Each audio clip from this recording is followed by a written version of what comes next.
Então, vamos retomar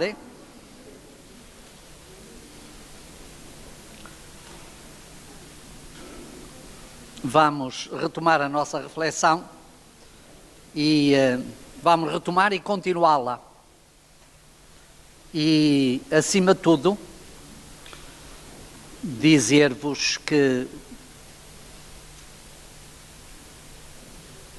esta segunda parte vai ter, naturalmente, muitos pontos em complemento, ou alguns pontos em complementaridade com o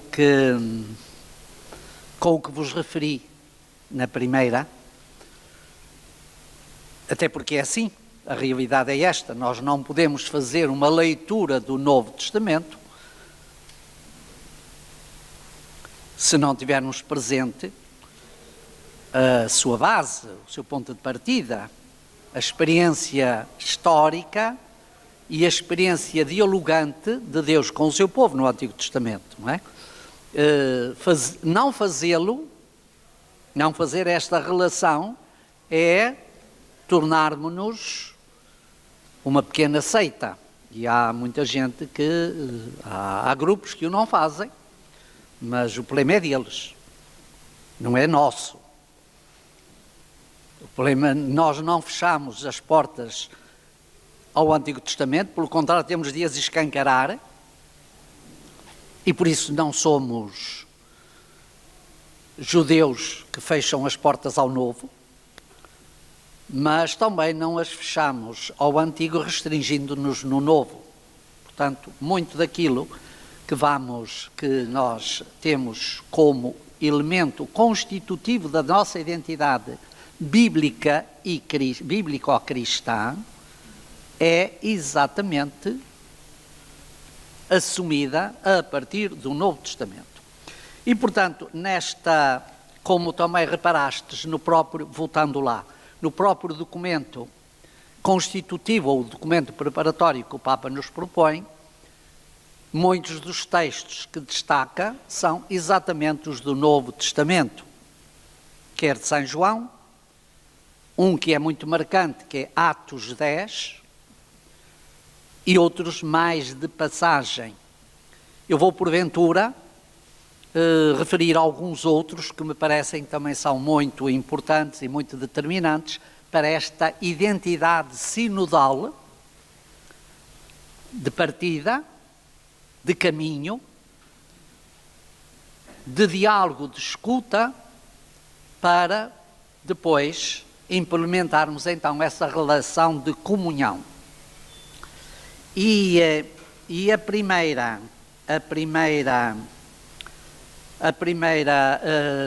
partilha que faço convosco, que é aquela que é estruturante, que é marcante da sinodalidade do Novo Testamento, é o mistério da encarnação.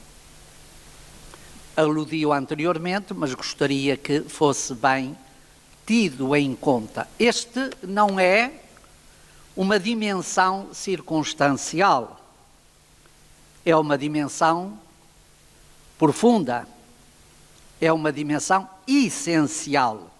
A essência do mistério da encarnação é a melhor forma, é a expressão suprema, plena, do diálogo de Deus com a humanidade. E São João o diz logo no prólogo, capítulo 1, versículo 14, ao destacar exatamente esta encarnação. E depois, mais tarde, isto é, noutra passagem, este mais tarde não significa em termos de tempo, de cronómetro, uma outra passagem que também deve ser lida neste contexto é a da carta aos Hebreus, capítulo 4, versículo 5.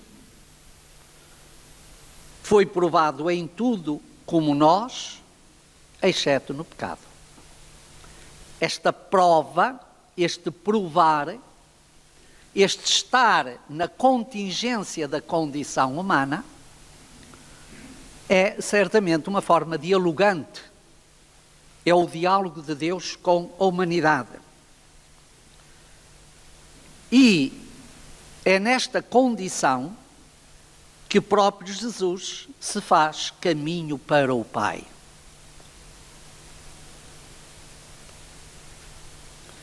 Portanto, São João, no seu Evangelho, mas não só, mas particularmente no Evangelho, os outros escritos têm outras marcas.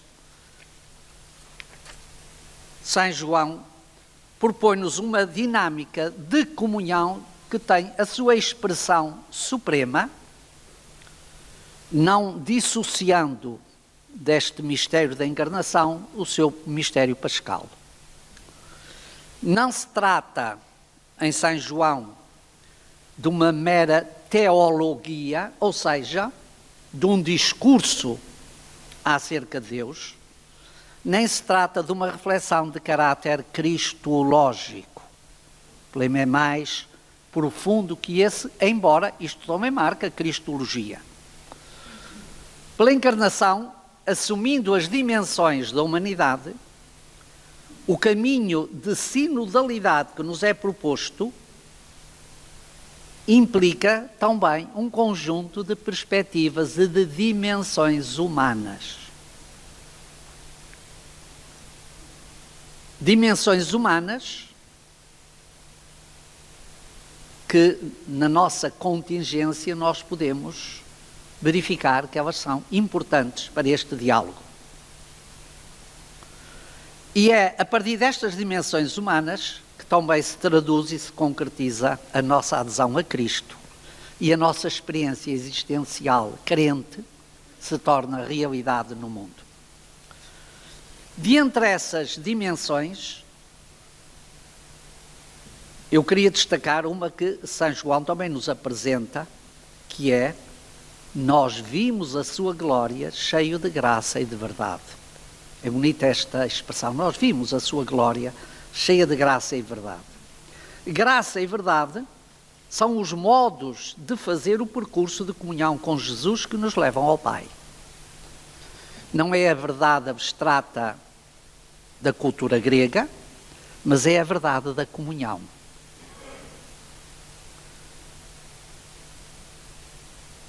São os modos de fazer este percurso que nos levam ao Pai, pois é para Ele que o caminho nos conduz. E é nele que somos introduzidos nesta aliança, que agora já não é a aliança do Sinai, mas que é a aliança em Cristo, que nos conduz à plenitude. E por isso eu irei destacar, e vou inverter um bocadinho aquilo que acabei por vos dar naquele pequeno guião, vou referir um pouco alguns traços do Evangelho de São João, para deixar exatamente para o fim aquilo que a mim me parece mais rico. E até porque é o Evangelho que este ano estamos a seguir, que é o caminho de Emaús. Ora, exatamente numa das primeiras referências bíblicas que o Papa deixa no seu texto, é tomada do diálogo entre Jesus e Nicodemos, João 3,8. Está lá bem visível quando começais a ler. Francisco destaca aqui a ação do Espírito, que é, como o próprio texto diz, comparável ao vento, que sopra onde quer, ouves o seu ruído, mas não sabes de onde vem nem por onde vai. Com esta forma, creio que o Papa quer realçar a surpresa da ação do Espírito, a surpresa que o Espírito realiza no coração dos crentes. Esta surpresa é um dom do Espírito, mas é também um dinamismo que decorre da partilha da mesma identidade batismal, que se abre às solicitações dos irmãos e que nos congrega nesta mesma comunhão. No entanto, o texto de São João lança-nos diversos desafios. O texto de São João, que refiro aqui, lança-nos diversos desafios que são fundamentais para a construção deste encontro e que podem ser tomados exatamente deste episódio com Nicodemos. O primeiro desafio é que uma sinodalidade só se constrói se nós nos propusermos sair ao encontro de Jesus. Sair ao encontro de Jesus. Mesmo no meio da noite, mesmo no meio das situações que muitas vezes são perturbadoras da nossa identidade. Ou seja, daquelas situações, como hoje se diz, no politicamente correto, deixando a nossa zona de conforto para entrar numa atmosfera de procura. E procurar é sempre sair do conforto. É sempre sair para ir ao encontro de alguma coisa que ainda para nós vai ser algo porventura até inesperado. Portanto, a importância da saída ao encontro faz-nos sentir que sem esse encontro não é possível chegar à compreensão do amor de Deus, que em Jesus Cristo atinge a sua plenitude.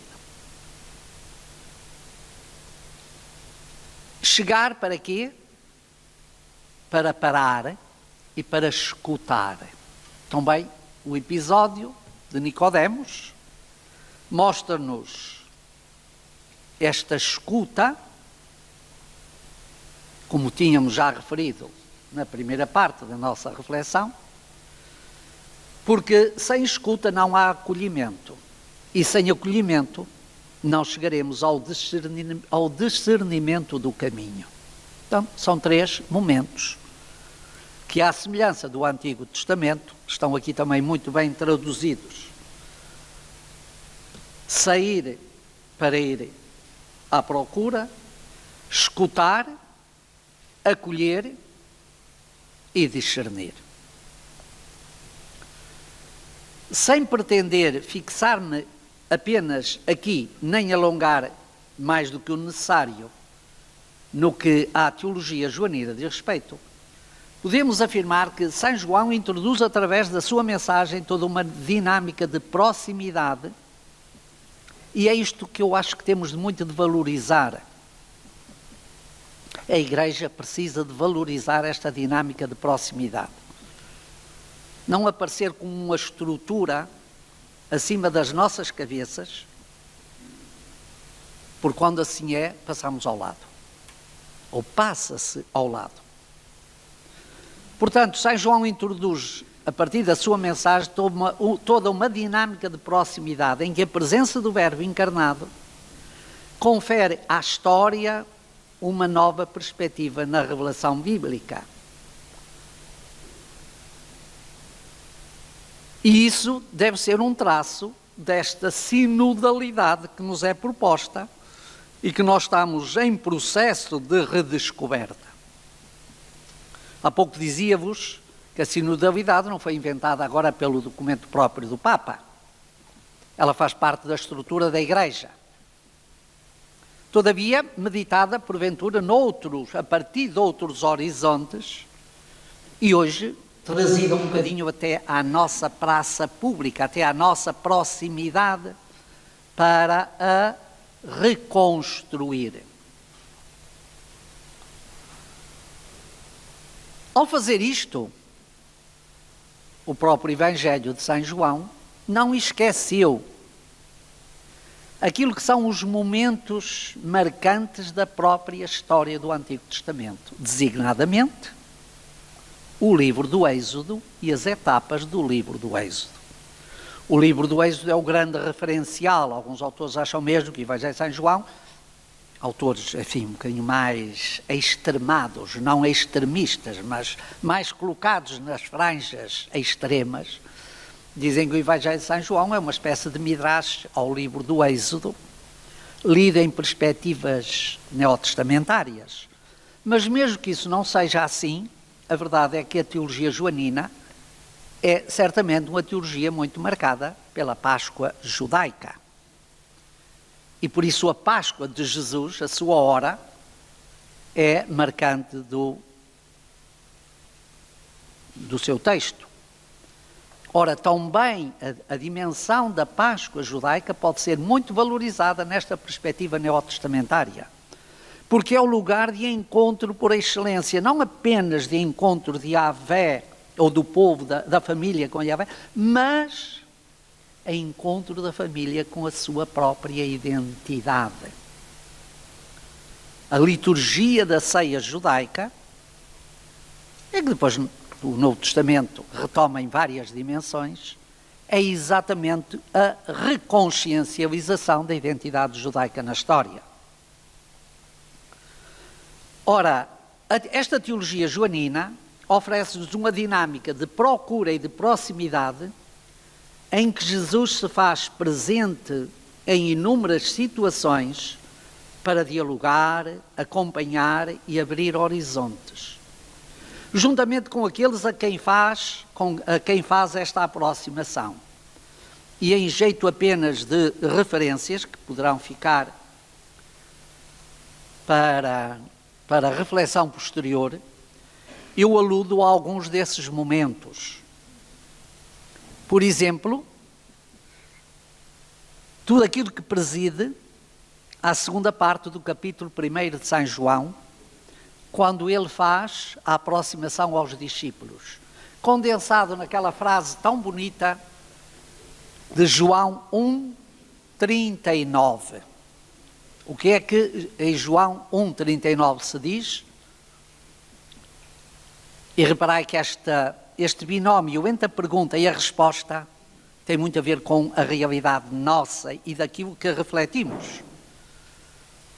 Quando os discípulos de João Batista perguntam a Jesus: onde moras? Onde te podemos encontrar? Onde podemos estar e partilhar contigo? A resposta de Jesus foi muito simples: vinde e vede. E o autor acrescenta: eles foram e ficaram com ele. A nossa forma de ficar na história é exatamente esta de convidar os outros também a vir e ver. Claro, poderemos dizer: mas eles não perguntam onde é que nós moramos. Temos de ser nós a desafiá-los para que o mundo, a cultura, a sociedade e até muitas franjas da igreja, muitos espaços na igreja, sintam esta necessidade de ir a encontrar. Portanto, toda esta segunda parte do capítulo 1. Depois encontramos um outro momento bonito nesta cristologia de proximidade, e eu diria mesmo neste caminho de sinodalidade, que são as bodas de Caná. A atenção que Jesus dispensa às situações de limite em que se encontram os interlocutores. A atenção que lhes dispensa, o que às vezes também nos passa muito ao lado. Nós levamos as nossas respostas previamente armazenadas, ocupamos os nossos bytes com essas respostas e já não temos espaço disponível para a escuta. Eu creio que a melhor expressão, melhor dizendo, a melhor simbólica das novas tecnologias elas foram construídas a partir das nossas atitudes.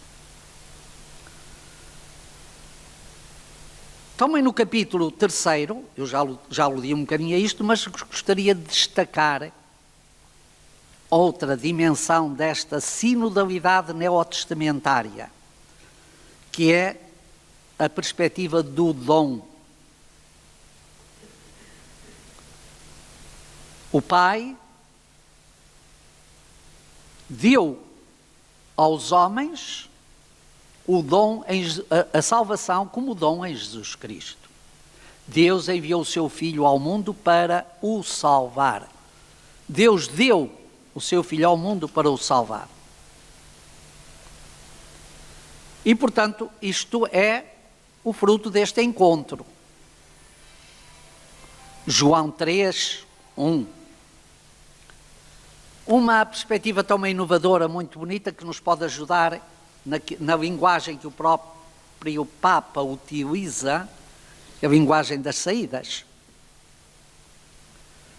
É a caminhada que Jesus faz ao encontro dos samaritanos. João 4. A aproximação a um povo que estava separado da verdadeira salvação. E como Jesus diz, 4:22, urgia procurar para reintegrar no plano salvífico que o Pai lhe tinha confiado.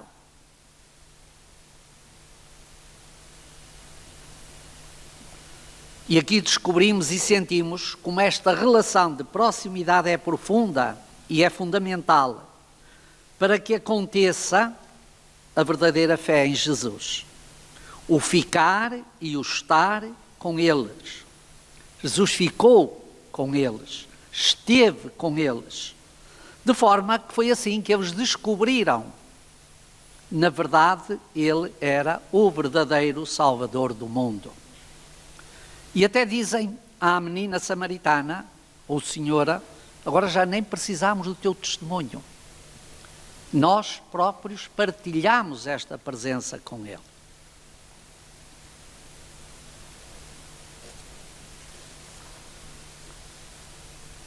O acolhimento, que no capítulo 8, São João destaca, o acolhimento que é dispensado à mulher adúltera.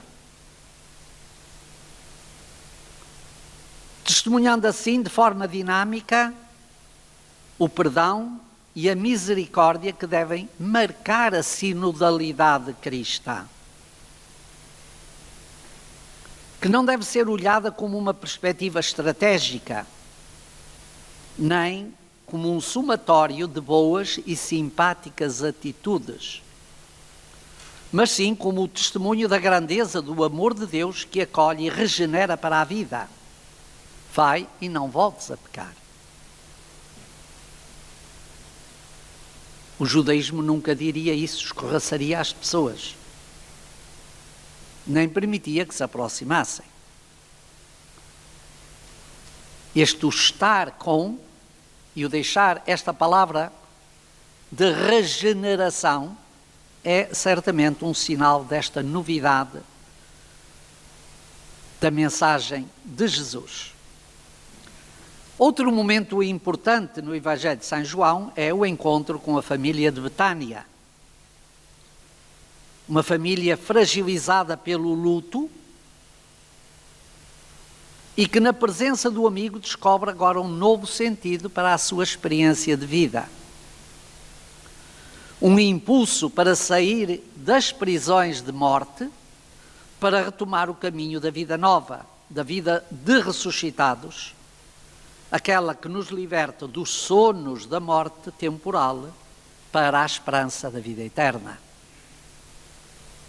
Aquela que nos liberta dos sonos da morte temporal para a esperança da vida eterna. E por último, para não vos alongar muito com listas, destacaria ainda, no capítulo 20, todo o movimento de procura e de encontro em que o autor do quarto Evangelho envolve aqueles que caminham ao sepulcro à procura de Jesus. Um bocadinho à maneira do caminho de Emaús, também nesta procura ainda não o encontram. Vão precisar de sinais. E o sinal bonito é o da voz, Maria, Rabuni. A voz significa a palavra. A voz significa a presença desafiante e ativa. Todo este movimento à volta do sepulcro e no jardim é o novo espaço da comunhão com o ressuscitado. E é a partir daí, vai ter com os meus irmãos. É daí que nasce o envio, que nasce a missão, que se reconfirma o testemunho que deve levar a boa nova a todos. Ora, todos estes momentos, ou de todos estes momentos, facilmente nos apercebemos da riqueza que esta dinâmica assume e o sentido que ela pode ter naquilo que deve ser hoje a presença da Igreja no mundo e a sua revelação interna como forma de sinodalidade e a sua revelação ad extra como forma de testemunho e de missão.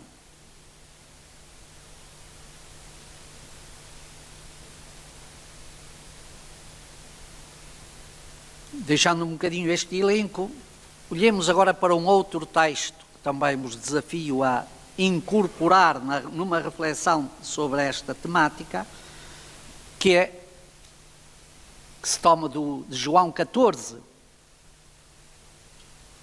João 14, 6.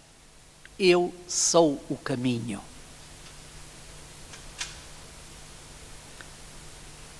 A teologia veterotestamentária só olhava para a meta. É como os nossos corredores. O que lhes interessa é meta. Ou o resultado. A teologia de São João olha para o percurso. Destaca o percurso. E oferece-nos um percurso. Nós só temos que aderir a esse percurso. É uma tarefa árdua, naturalmente. É porventura mais difícil do que estar a pensar na meta. Eu sou o caminho, a verdade e a vida. É uma das frases mais emblemáticas, não tenho dúvidas, na qual, de todo o quarto Evangelho, na qual Jesus se define verdadeiramente como o caminho e diz expressamente para que é que serve esse caminho. É para nos levar ao Pai. O que quer dizer que este itinerário de sinodalidade só se pode fazer na comunhão com Cristo e no seguimento da pessoa de Cristo. Na comunhão com Cristo e no seguimento da pessoa de Cristo. Com uma grande frequência, o quarto Evangelho oferece-nos diversas expressões muito paradigmáticas, que nós conhecemos algumas, naturalmente. Expressões essas que são verdadeiras propostas de seguimento, de adesão à pessoa e à mensagem que Jesus nos propõe. Esta, eu sou o caminho, é uma das mais expressivas e é também uma daquelas que melhor se enquadra nesta dinâmica sinodal. Porque o próprio Papa o refere que não se trata da meta, mas trata-se do caminho. Porque não se trata do resultado, mas do percurso. Porque não estamos aqui ainda na fase da decisão, mas do discernimento dos diversos percursos possíveis para chegar lá. Portanto, esta sinodalidade que decorre do Evangelho de São João é essencialmente uma sinodalidade em caminho com. É um sínodos, como já vos dizia há pouco, que nos abre a uma relação de comunhão com Deus e de proximidade eclesial na descoberta do verdadeiro caminho para Deus. Ou seja, é em Cristo que nós fazemos este percurso de comunhão. Não é cada um com fé em Deus e todos ao molho, e o discernimento passa por aqui, por encontrar, a partir de Cristo, estes dinamismos que nos levam ao encontro de Deus. Não é, nem pode ser a sinodalidade, como o Papa o refere, uma estratégia ou uma metodologia de ação. Algo que eu considero que deve existir, mas que não é propriamente aquilo que me proponho aqui de debruçar-me. Certamente os pastoralistas sobre isto conhecerão muito mais que eu. E de teologia, os teólogos da teologia dogmática conhecerão muito mais que eu. A mim me importa destacar aqueles dinamismos que a experiência bíblica nos oferece. É que se de facto a sinodalidade fosse uma estratégia ou uma metodologia, nós perderíamos toda a vitalidade que Jesus confere à nossa caminhada de vida. Em vez de vitalidade, seria calculismo, mesmo que isso pudesse significar muito bons resultados. Mas seriam apenas resultados numéricos, calculáveis, resultados de calculadora. A caminhada sinodal é uma vivência que se traduz em atos e que se traduz na expressão de um seguimento da pessoa de Jesus.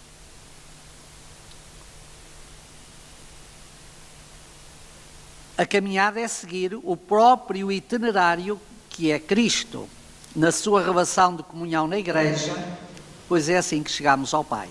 Ninguém pode ir ao Pai senão por mim. Este senão por mim significa exatamente na vivência da comunhão eclesial. Isso acontece no conhecimento que temos, que assumimos em Cristo, um conhecimento que não é de natureza intelectual, mas um conhecimento que é de verdadeira comunhão e de presença. É o vinde e vede. Vinde e ficai. Eles foram, viram e ficaram.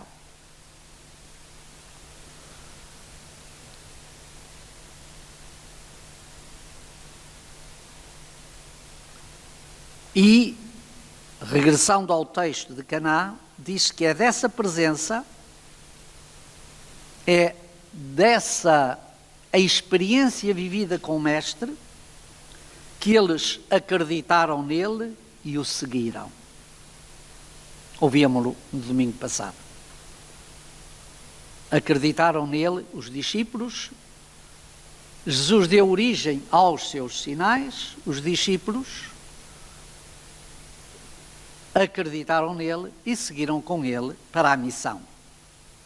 E seguiram com ele para a aventura do anúncio do reino. E se em São João encontramos interpelações profundamente interpelativas, naquilo que podíamos dizer uma dinâmica de comunhão mais aprofundada, mais meditada, mais refletida, passando ao Evangelho de São Lucas, nós encontramos uma sinodalidade profundamente itinerante, uma sinodalidade em caminho. E eu vou apenas citar-vos um pouco, assim muito em tópicos. Mais uma vez, como já o referíamos na primeira parte, entra aqui de novo a categoria do encontro. E o encontro, em Lucas, tem logo uma marca. É a presença, o ir ao encontro de todos os fragilizados, ou se quiseres, marginalizados, daquilo que era a religião oficial, na qual o próprio Jesus tinha sido instruído. Não era algo que ele desconhecesse. Aqueles a quem Jesus se dirige eram aqueles mesmos que não podiam dirigir-se a ninguém. Aqueles que Jesus procura eram exatamente aqueles que ninguém queria que fossem eles a procurar. Portanto, esta dimensão do encontro, em Lucas, vai se converter naquilo que eu chamo um lugar teológico da cristologia, mas também é um lugar teológico da sinodalidade.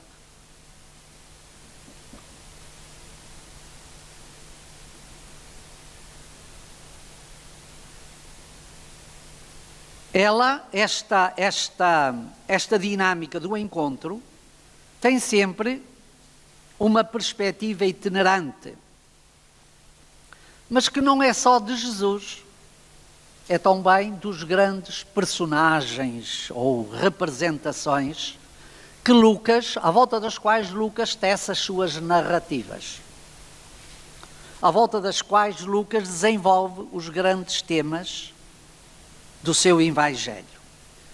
E passaria só muito de leve, por exemplo, no Evangelho da Infância, Lucas 1:2. Reparai que os personagens que aí são apresentados são exatamente personagens em itinerância, da qual destacamos a visitação, mas não só. E são personagens em itinerância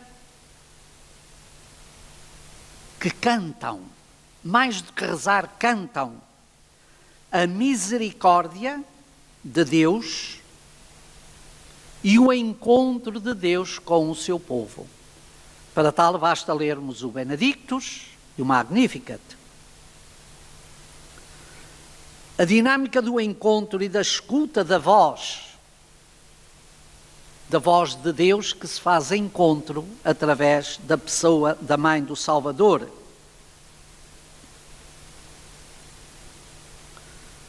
E é uma presença salvífica. O menino exultou no meu seio quando ouviu a tua voz.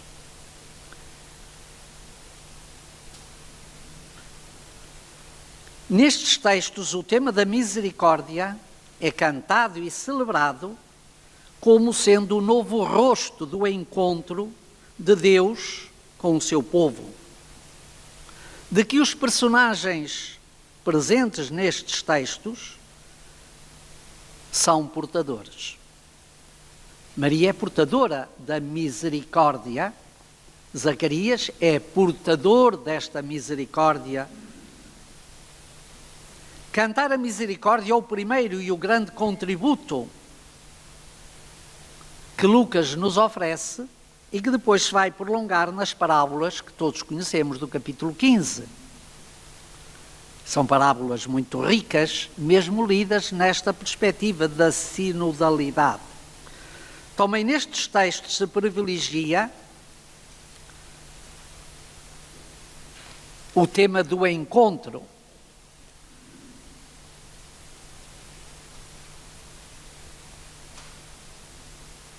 Se no Evangelho da Infância, capítulo 1 e 2, Maria e Zacarias realçam neste encontro a identidade do Deus que se manifesta, do Deus que se deixa encontrar, o Deus da ternura, da Gesed, o Deus do amor e da compaixão, o Deus das entranhas maternais, o ventre materno de Deus que acolhe.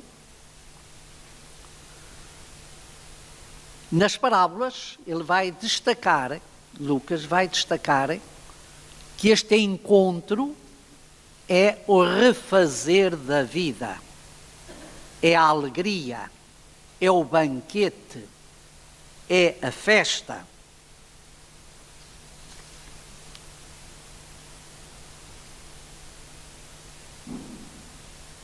E por isso, destacando um pouco a dinâmica destas parábolas, nós temos aqui, neste capítulo 15º, diversas facetas, de que eu destacaria 3. A faceta do bom pastor e da ovelha perdida.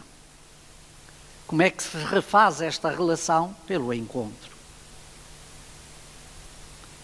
A faceta da dracma encontrada, mas sobretudo na parábola das parábolas, que é a parábola do filho pródigo.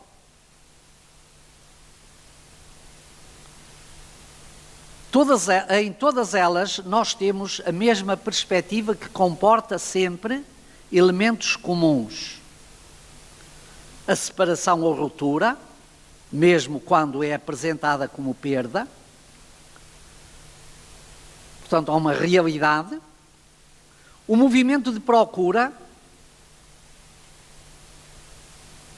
e o regresso à comunhão com o Pai, concluído na festa e na alegria do banquete. Estas três parábolas, no fundo, não são mais do que a mesma parábola. Ou seja, a mesma história da procura e da comunhão com Deus. E este tema do encontro aqui em Lucas é a reintegração filial. Algo que é central. Regressar é deixar-se encontrar. Regressar não é voltar para um lugar vazio, inóspito, fugidio. Não, regressar é deixar-se encontrar.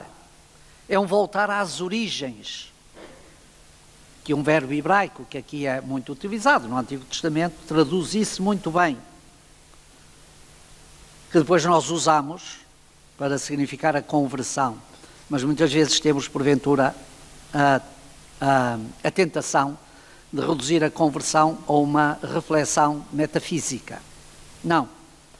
É o regressar às fontes, às origens. E as origens, no Evangelho de Lucas, são os braços amorosos do Pai. Porque é nesses braços amorosos que está a fonte da misericórdia. E é desse regresso que nasce a festa da vida. O teu irmão estava morto e regressou à vida. E por isso, estas parábolas, para além do cenário que é próprio de cada uma delas, há aqui uma grande complementaridade. Elas comportam uma espécie de sacramentalidade, uma espécie de ato sacramental que prefaz a reconciliação e sara a ruptura da perca ou da fuga e reintegram numa nova harmonia na relação com Deus. Cada momento destas três parábolas não é mais do que o encontro da benevolência de Deus na pessoa de Jesus, que vem em busca de tudo e de todos aqueles que estavam perdidos.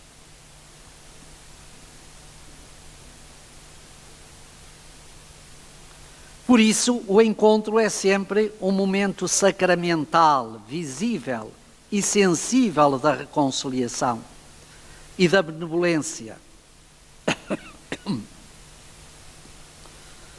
Porque este encontro conduz sempre à verdadeira comunhão com Deus e eclesial. E um bocadinho para concluir, e não me alongar em demasia, e não ser injusto convosco, queria deixar apenas uma palavrinha quase complementar sobre aquilo que eu chamo a liturgia sinodal do caminho de Emaús. Lucas 24, designadamente 24, 13, 35. A liturgia sinodal do caminho de Emaús. Nós temos aqui um dos textos em que podemos descobrir uma espécie de programa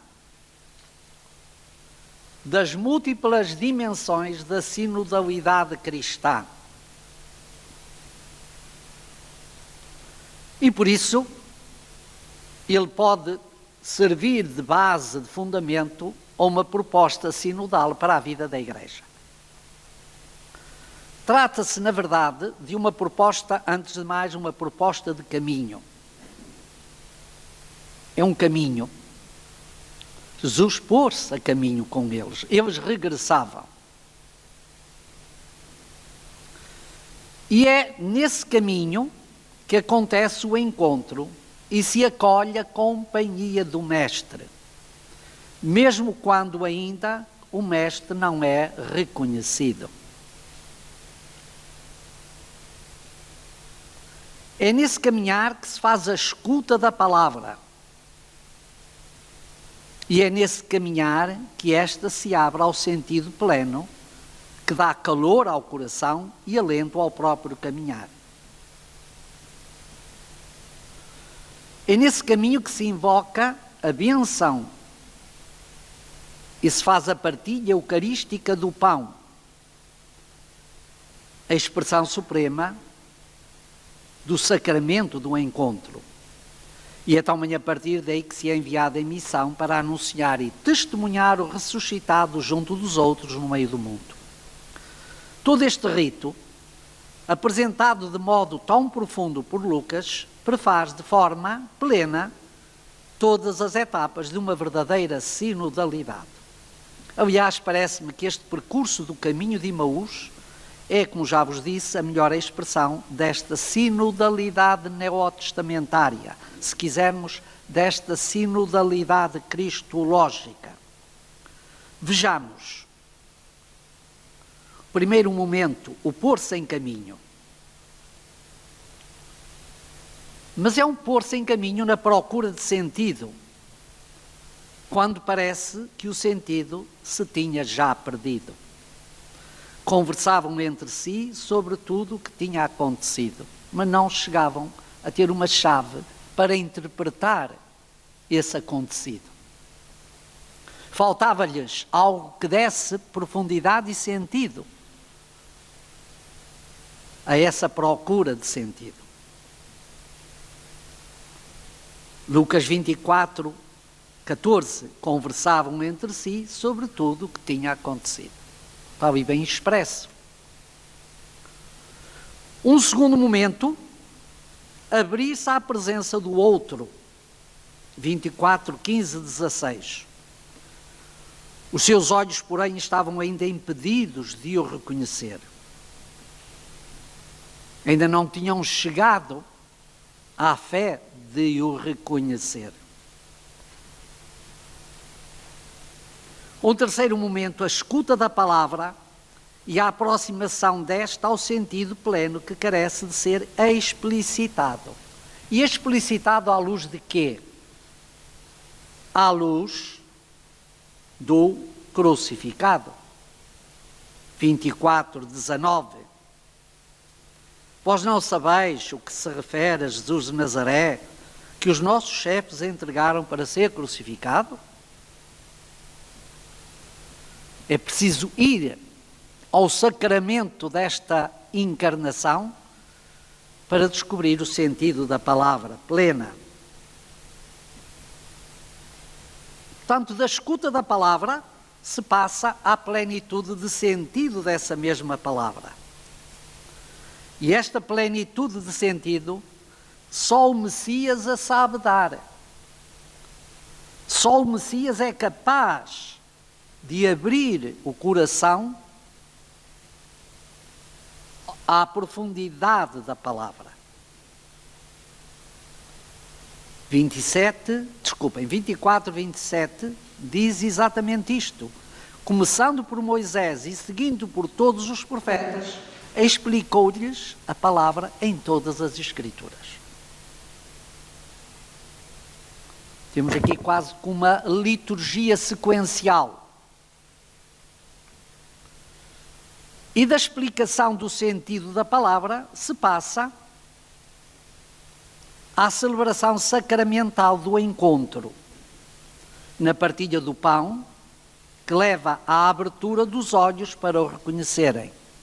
24, 31. Então os seus olhos abriram-se. E ainda 24, 35. Como Jesus se lhes dera a conhecer ao partir o pão. Para este encontro precisamos tantas vezes exatamente deste ato sacramental, que pode ser até o sacramento da própria reconciliação. E partindo daqui, então, vamos mais à frente.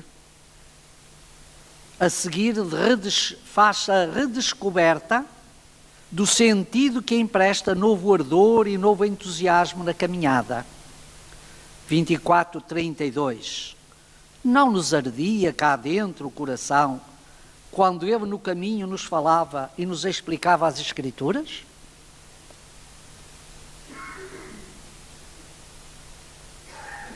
Muitas vezes, provavelmente, nós fechamos o encontro naquilo que é fundamental, é que ele dê calor à caminhada, dê entusiasmo e vigor ao coração.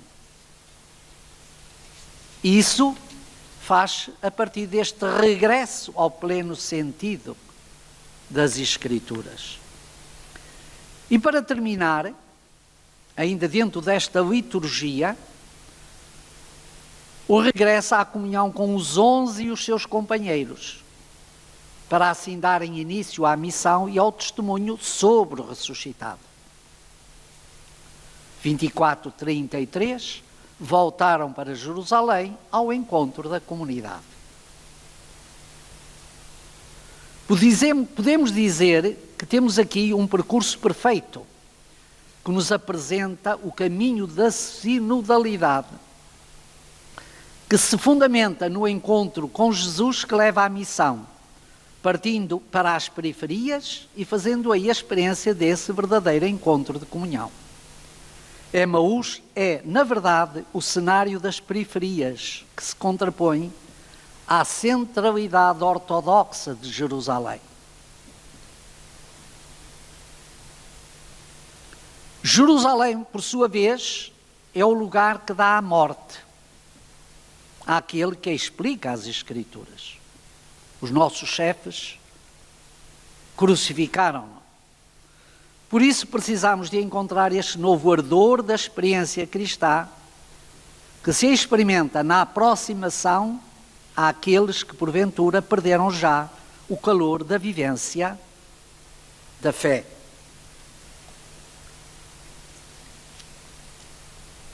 Ora, creio que no contexto da Igreja de hoje, da nossa sociedade e da cultura contemporânea, nós precisamos muito de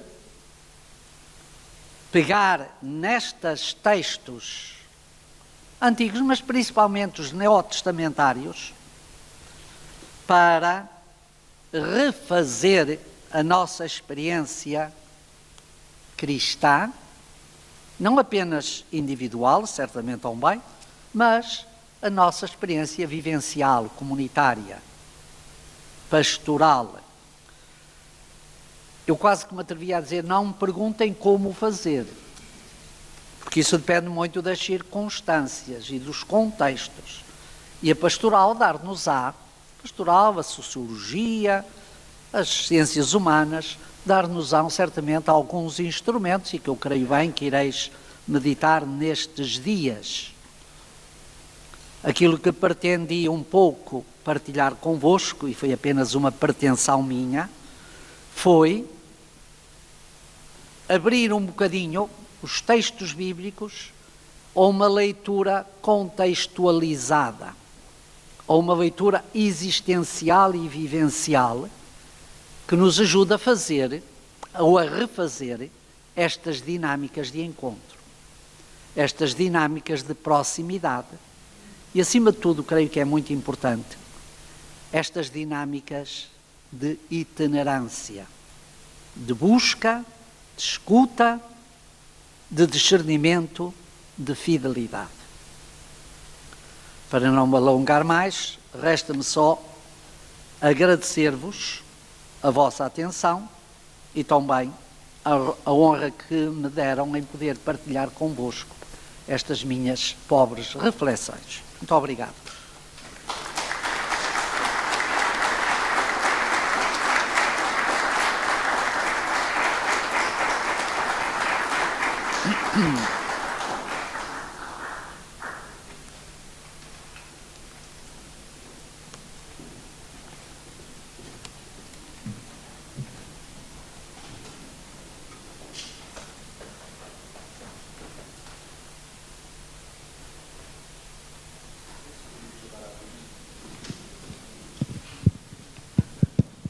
Poderíamos abrir agora um espaço de diálogo, de perguntas.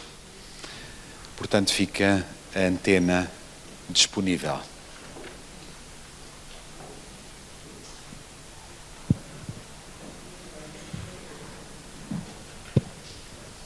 Está aqui o microfone, pode circular. Tantos braços no ar, tem que ser um de cada vez.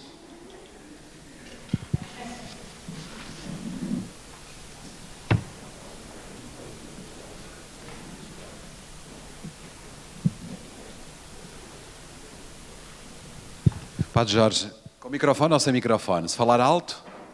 Eu queria agradecer esta bela reflexão que nos fez. O Papa Francisco diz na Evangelical que é preciso passar por uma pastoral de eventos para uma pastoral de processos. O doutor falou várias vezes em percursos, e de facto processo, percurso, caminho, e traduz também na pastoral. Ela não terminou, não quis fazer grandes propostas a nível pastoral, não era esse o seu âmbito, mas eu fui vendo que de facto muitas vezes na igreja nós fazemos muitos eventos, preparamos para o batismo, uma reunião, um evento, programamos os noivos com um fim de semana, um evento, são eventos, mas que depois até são bons, as pessoas até gostam, mas acabam por não levarem à mudança e à conversão das pessoas. O percurso é um caminho onde, através da oração, através da comunhão fraterna, através do ensino dos apóstolos, como dizia aqui, vai havendo um caminho e, de facto, vai havendo um encontro.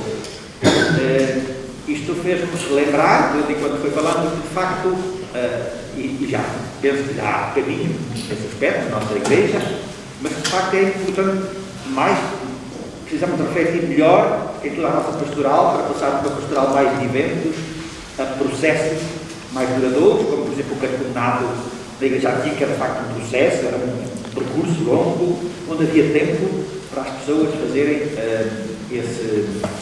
esse encontro e levar a conversão. Se quiser.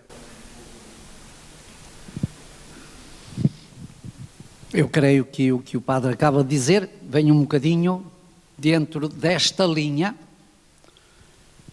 que não é uma novidade estratégica do Papa, mesmo que porventura possa ter constituir uma espécie de clima de novidade nas metodologias, não é uma estratégia nova do Papa, é algo que lhe é muito inerente. E creio que é exatamente isto. O que nós estamos, acima de tudo, à procura é da alma deste percurso. O que é a alma deste percurso? E como é que nós podemos dar a este percurso uma nova alma, uma nova vitalidade, um novo dinamismo? E pôr as pessoas, e pôr as comunidades, os grupos, em processo de caminhada. Seria muito fácil, e referi isso, e provavelmente também creio que se pode deduzir das suas palavras, ser-nos-ia muito fácil olhar para o termo e vamos esperar o que é que vai acontecer. Aqui não. O que o Papa pretende é que nós provoquemos o acontecer. É que nós façamos do acontecer o nosso empenho, o nosso compromisso. Isso às vezes creio que até pode passar por criar novos dinamismos de sensibilidade, ou seja, sensibilizar as nossas comunidades. Nós temos uma pastoral muito sacramentada, porventura mais sacramentada até do que aquilo que poderia ser. Nós hoje temos receitas através de sacramentos para todas as questões. Qualquer coisa, uma missa. Outra missa. E às vezes, e depois vamos lá, e o que é que expressamos? O que é que ouvimos? O que é que sentimos? O que é que trouxeram e partilharam? Às vezes o que se partilha é assim muito pouco. Há dias fui celebrar lá a missa, uma das nossas, a igreja paroquial, lá onde estou inserido, e ao fim um menino pequenino, escoteiro, aliás foram dois, um num sábado e outro no outro, e uma menina agora neste último sábado. O primeiro disse-me: sabe, ó Padre João, o senhor é, na verdade, muito simpático. Porquê é que diz isso? Sabe, é que eu consegui perceber. Olha lá, mas então diz-me. Bem, eu não sei dizer. No sábado diz-me uma menina: Padre João, eu percebi tudo. Percebeste tudo? Sim, percebi tudo. O senhor explicou muito bem e fez-me pensar. A miúda tem para aí 10 anos. Eu pensei bem, fez-lhe pensar no casamento. Ou na boda. Mas é possível que fique alguma coisa. Ou seja, isto não me serviu para eu engordar o meu ego, mas apenas para aprender que as pessoas esperam alguma coisa que vá de encontro às suas... Eu não diria de encontro, mas que vá de forma a educar as suas sensibilidades religiosas, a aprimorar a sua sensibilidade religiosa e ajudá-las a fazer esta caminhada. E nesse sentido, eu acho que o termo desta caminhada sinodal é o início. Ou seja, o grande fruto que vai ficar é aquilo que nós vamos desenhando ao longo do percurso. Aquilo que vai ficar é o enriquecimento que dermos às comunidades, que nós próprios nos enriquecermos também com isso, durante o percurso que vamos fazendo. Não esperemos os resultados finais, porque isso, a meu ver, acaba sempre por ser pouco. Se não ficar ao longo do percurso novas sensibilidades, novas metodologias, novos apetites para esta caminhada conjunta, acabamos por ficar muito pobres.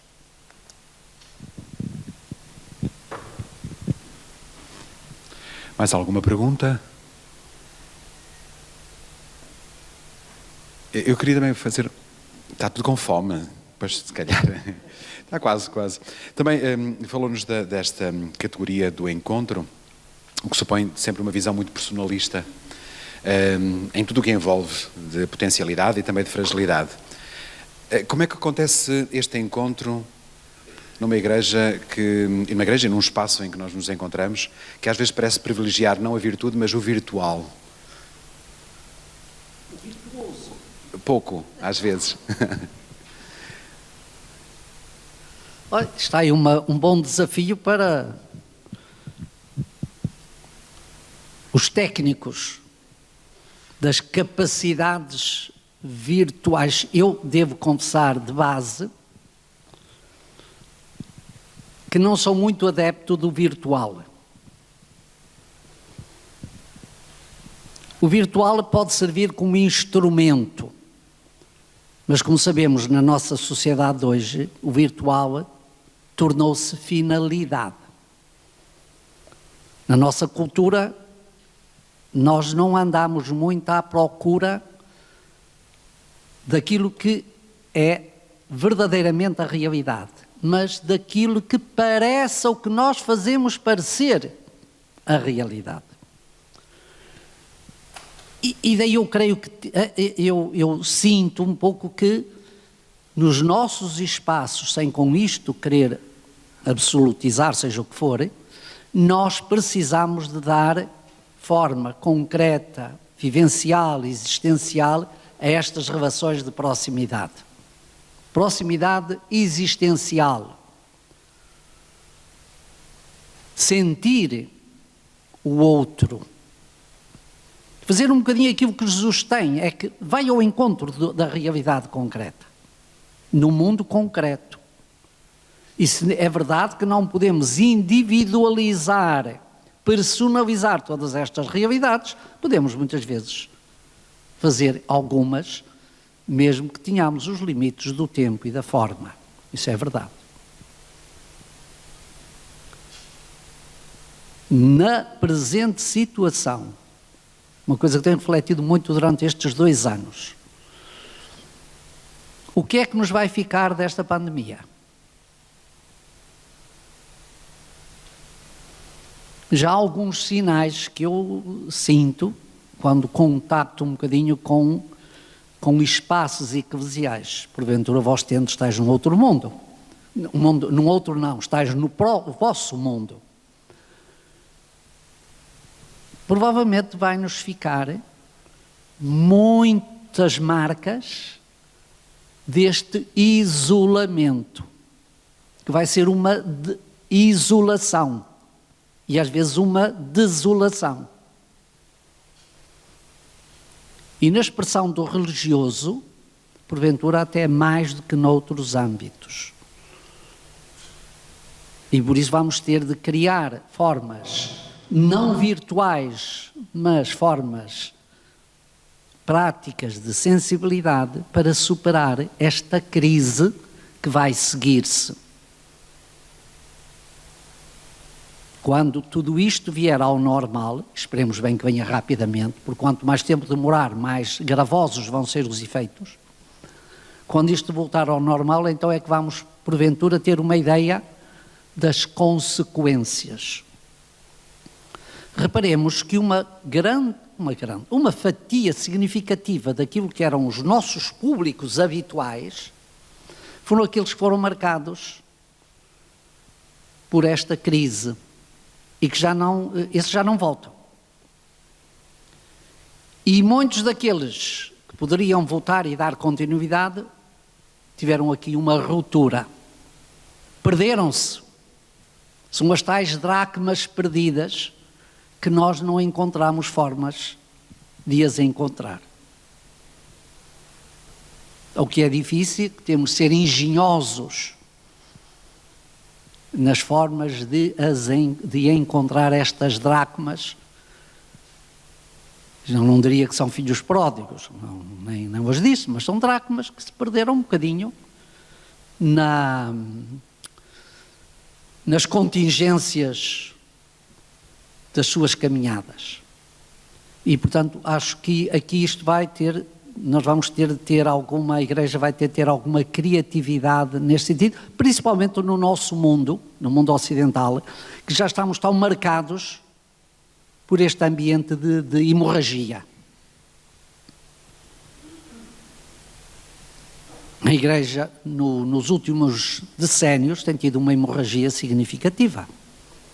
Basta ver o que acontece aí no centro da Europa e o que acontece em muitas das nossas comunidades, que diríamos mais urbanas ou com menos relações vivenciais, mesmo de menos intercâmbio e com o ambiente de impessoalidade que se vem criando e multiplicando. Até na própria estrutura paroquial ou de comunidades.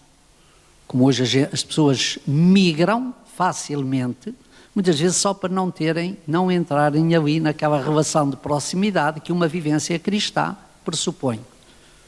Nas cidades, então, isso é assustador, não é? Há muita gente, e eu ouço muito, eu não vou à celebração à minha paróquia, porque quando lá vou só ouço avisos, só ouço peditórios, então vou a uma comunidade qualquer que tenha um padre muito simpático. Aquela missa é um espetáculo. Não serei eu só a ouvir isto. Provavelmente vocês ouvem mais do que eu. Então, resta-me agradecer a disponibilidade e a reflexão e as propostas que nos trouxe e que certamente também nos ajudam a aprofundar esta temática e abrir horizontes para aquelas que se vão seguir, desde logo hoje, da parte da tarde. Obrigado.